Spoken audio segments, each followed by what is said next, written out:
Balitang DMW.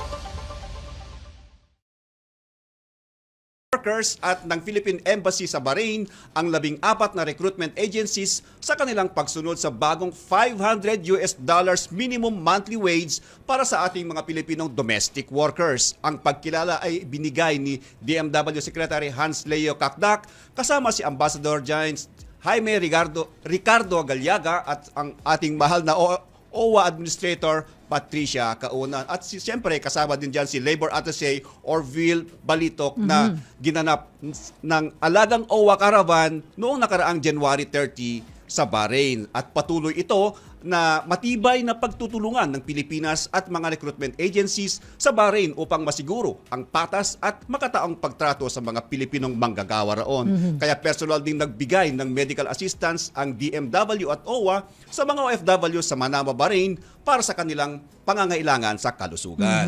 Magandang balita yan dahil $500 na. Yes, oo, magandang balita yan sa atin. Ano?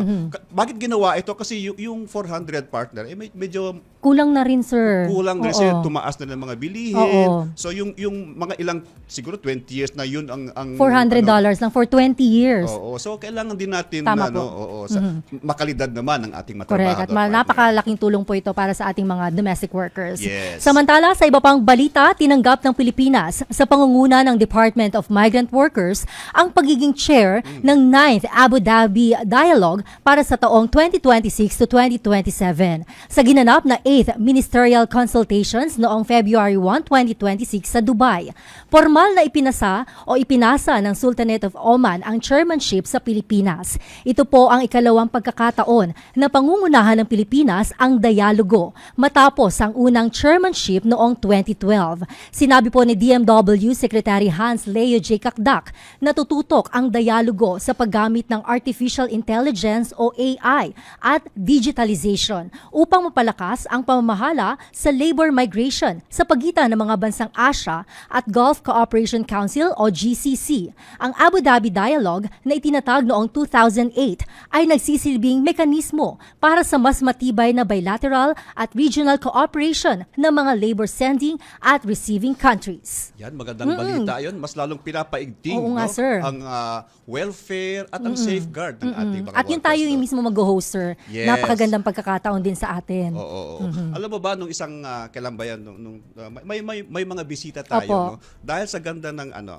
ating mga polisiya at paano tayo nangangalaga sa ating mga workers, nag-consult sila sa atin Oo. at kung paano daw natin nagagawa ito. Oo. So sa atin pa sila humingi ng consultation. Yes, siguro kaya ito rin na Share. tayo mag-share no. Oo.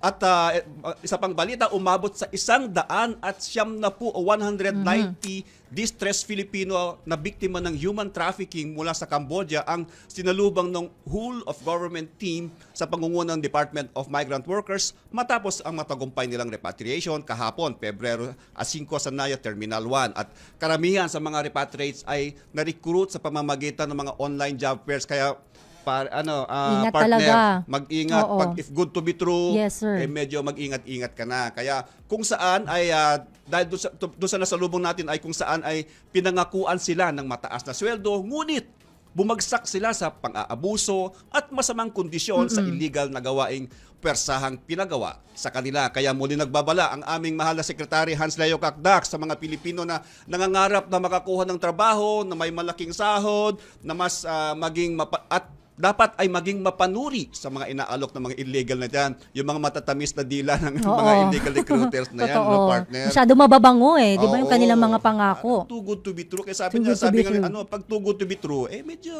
dahan-dahan ka na. Oo.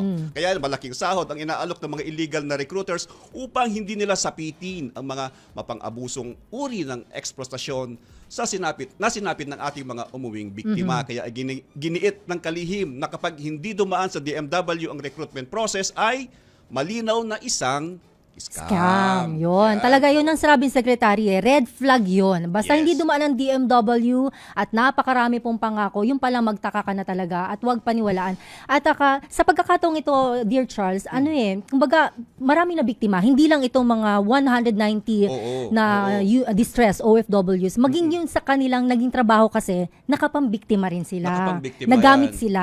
Oo, nagamit sila. Tapos yung problema pa doon ay naabuso sila. Naabuso talaga. Hindi lang sa nagbayad sila ng malaki, naabuso sila. Kaya tuloy-tuloy pinaigting ng ating departamento na sugpuin Totoo. ang mga scam na ito. Oo. And interagency po, yung nagtutulungan para dito sa ating sa sitwasyon na ito na talagang ang dami po nabibiktima ng illegal recruitment and human trafficking. Yes, kaya po, yan po ang ating mga balitang DMW para sa linggong ito.